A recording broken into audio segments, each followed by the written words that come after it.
Hi everyone and welcome back to my channel. Today's video is going to be a chilled one. I'm on my sofa with a coffee and there's someone outside my window. So I'm on my sofa with a coffee and I'm going to tell you my birth story. My baby is 14 weeks old, so some of it is a little bit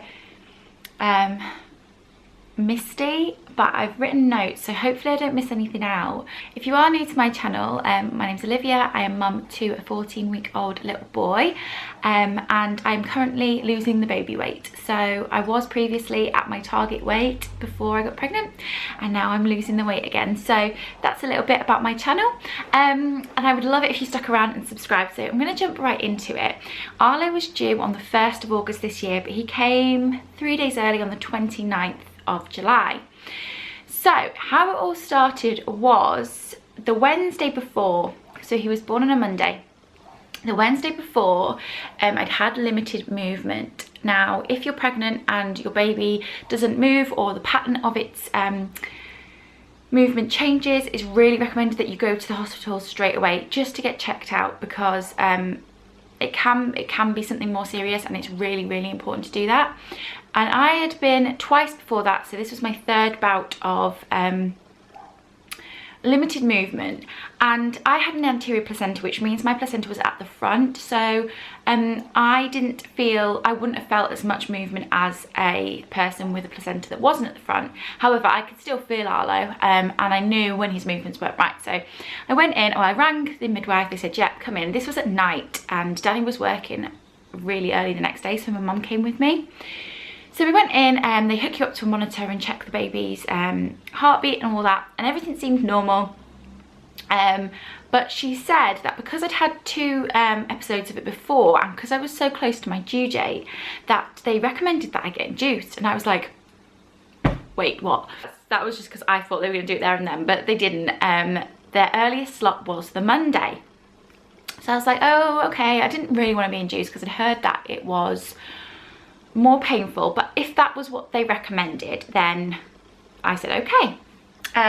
Obviously, because that's 4 days away, they said, we're going to give you a scan tomorrow just to make sure the baby's okay, and I'll examine you now and just to see if I can do a sweep. So she examined me and she was like, oh, you're 2 centimeters dilated.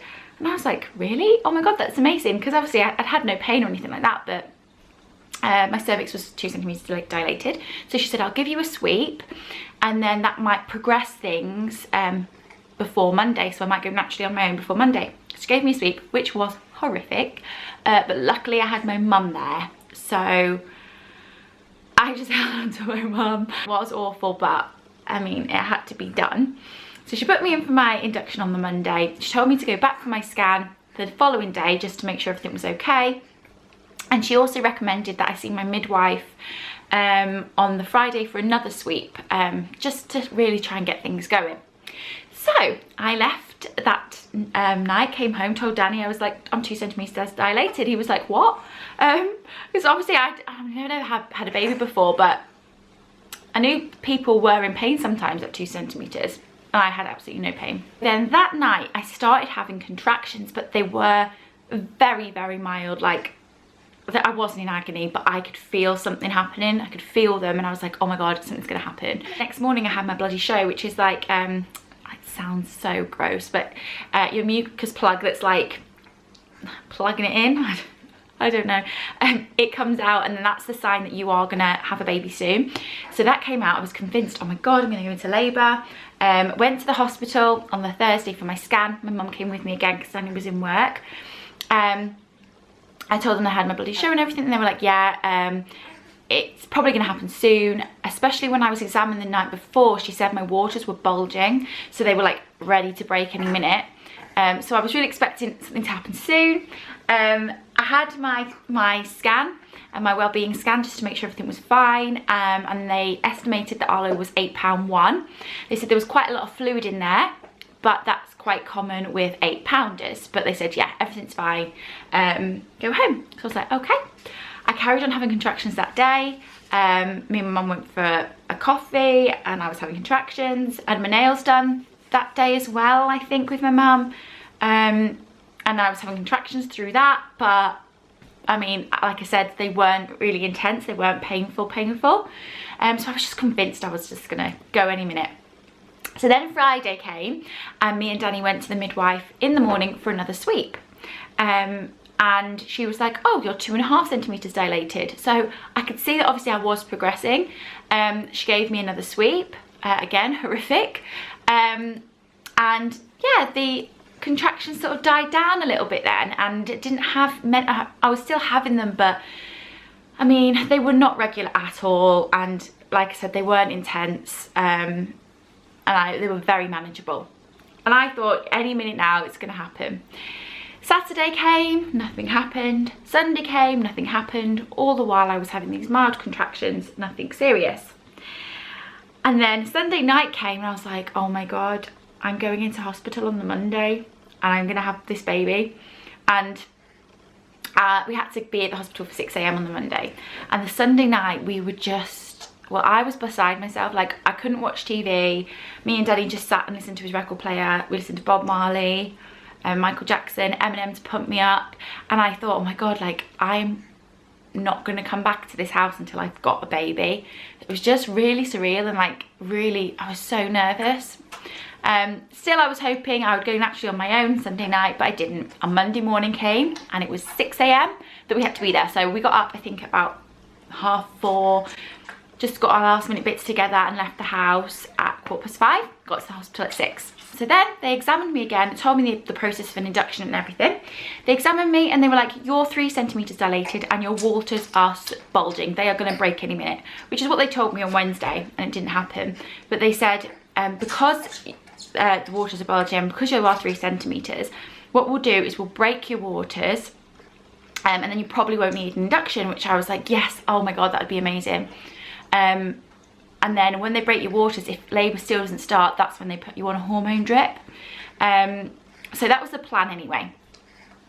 But they couldn't do that straight away until there was a bed in the labour ward, because you can't break your waters until you go into the labour ward. So they recommended I just bounce on the ball, do lunges and all that. So me and Danny were basically doing lunges up and down the car park. It was the end of July, so it was roasting. I'll insert some pictures now from the hospital, and yeah, doing all my lunges and all that. Then a bed became available, I think about 1 o'clock. So we went up to the labour ward. She examined me again and I was 4 centimetres dilated. And I was getting contractions this whole time, but like I said, they weren't bad. And she said to me it was because my waters were still intact, the contractions were being cushioned. Which is why they weren't intense. But I was really, really happy to... My mum said that when she was 4 centimetres, she was in agony. So I think I was very, very lucky.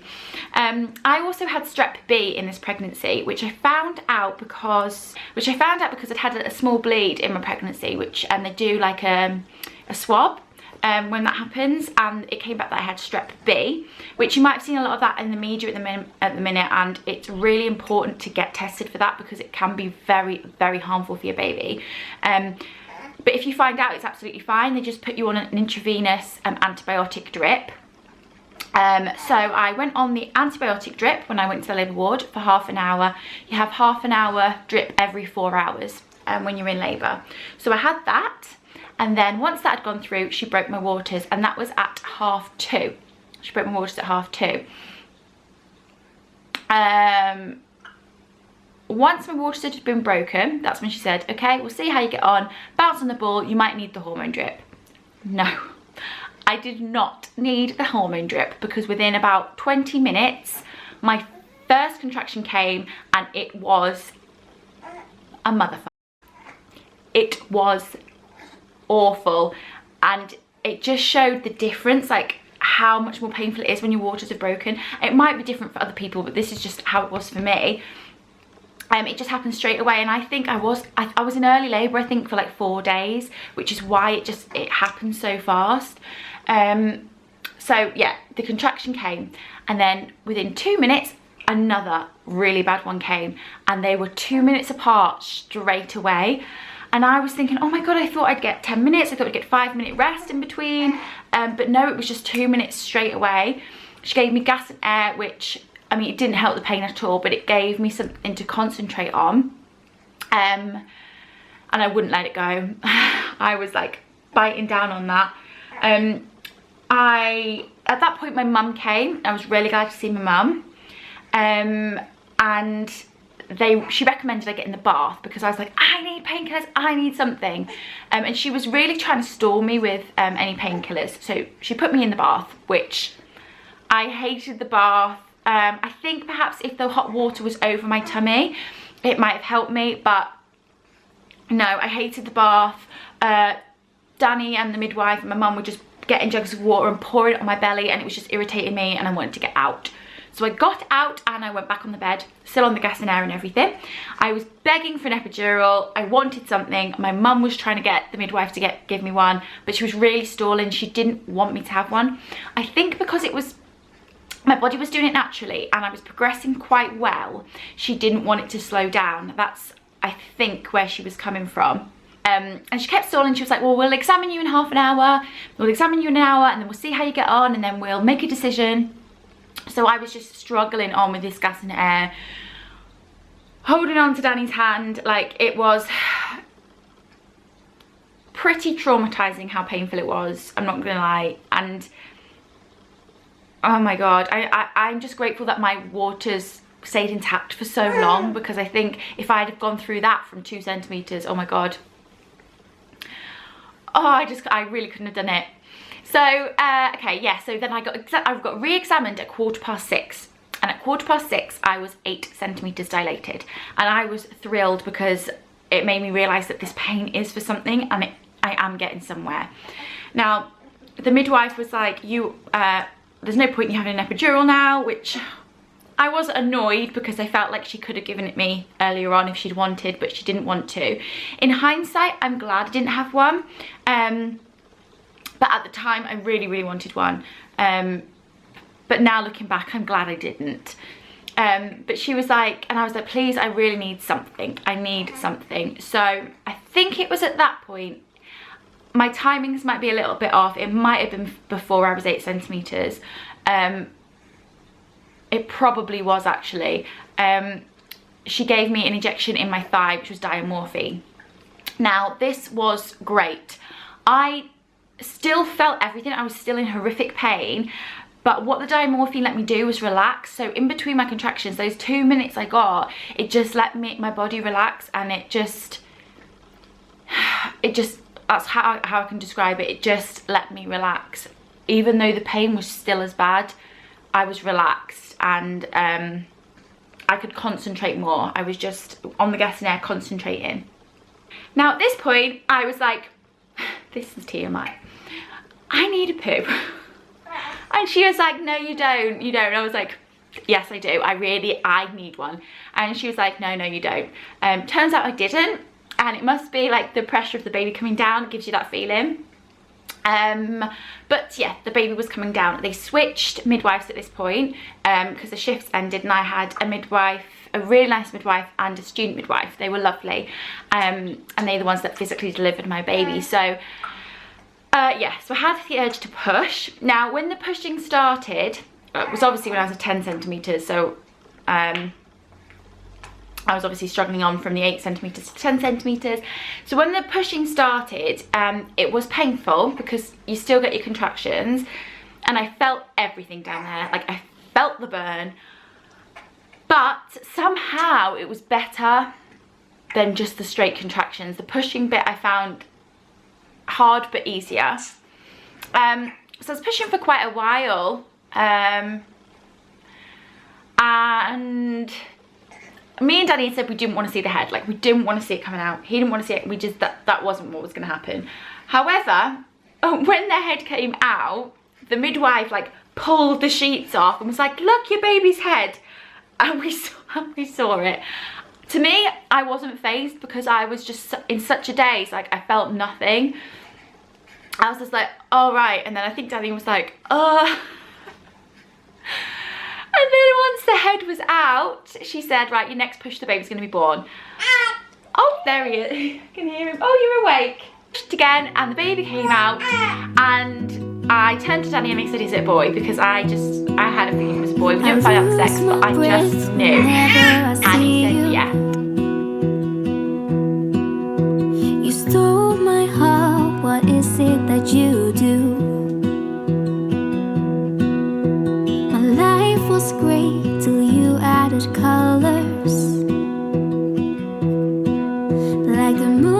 sun, we don't care about the others. You set my world on fire. You're my heart's desire. I just wanna love you, just wanna hold you, just wanna be with you till we grow old. Please tell me you'll stay or take me away. I want you for myself every single day. You set my world on fire. You set my world on fire. I don't know what I'd do without you. You make me smile, what is it that you do? My life was great till you added colors. Like the moon is the snow, we don't care about the others. You said pulled the baby up like this, showed me the baby, and it had a little willy, and then yeah, it was a boy. Passed him to me, and he wasn't bloody, he didn't have anything. He was just so clean and like a fresh baby. Like I expected blood and everything, and there was none of that. Let me just go get him. And here he is. He was born 14 weeks ago. Yeah, he was really clean.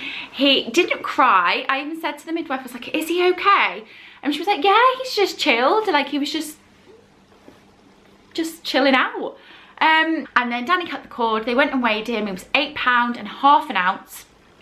And then obviously I had to deliver the placenta. I had to have 5 stitches, which was horrific. Like that was painful. And afterwards that was really painful as well. But that was my labour, so it was all natural.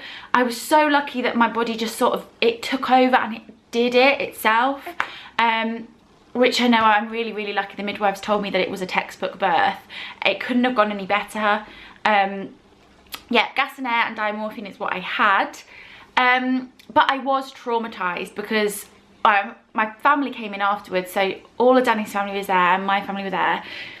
And once I'd been stitched up and I'd got changed and everything, they all come in and my sister was like, are you okay? You look traumatised. And I was for a few weeks because it was so painful, so painful. Like obviously it's worth it, but I genuinely thought I am not gonna have another baby because I can't do that again.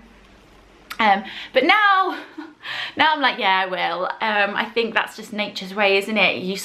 You don't forget. I haven't forgot the pain, but now that I've got him and I know, like, you know, it's a small amount of time in the grand scheme of things, I would do it again. But yeah, I'm like I said, I'm super lucky. Midwives were lovely, and yeah, I mean, everything went to plan. After he was born then, we had to stay overnight, and because I had strep B, they have to monitor the baby for like, you have to have hourly checks. So they were hourly checking him. Danny had to go home, it was just me and Arlo, and his temperature wasn't regulating itself. He was too cold, so they wanted me to do skin to skin with him, which I did. I did that all night, and it was lovely because I got to hold him all night, but I was so tired. If you think about it, I've been up since 5 o'clock that day. I had just given birth and then I had to sit up all night, and I was terrified of falling asleep because if I fell asleep I might suffocate him. But yeah, everything was fine. His temperature regulated after that, after he'd been on me all night. And then I got discharged at midnight the following day, and we came home and there was balloons in the house and everything. Danny's mum put like baby boy balloons and banners up and stuff. And it was just a really nice time. And yeah, and that's everything, guys. So if you like this video, please give it a big thumbs up. If you've got any questions about my delivery or my pregnancy, leave them down below. Or if you've got any requests for any pregnancy videos or postpartum videos, let me know down below as well. I'm gonna go and feed this little sausage now because I think he is hungry. And I will see you in my next video. Go over to my Instagram at IndigoOlivia and follow me there because I pop daily stories up and things on there very often. So yeah, until next time guys, thank you so much for watching and I will see you in my next video. Bye.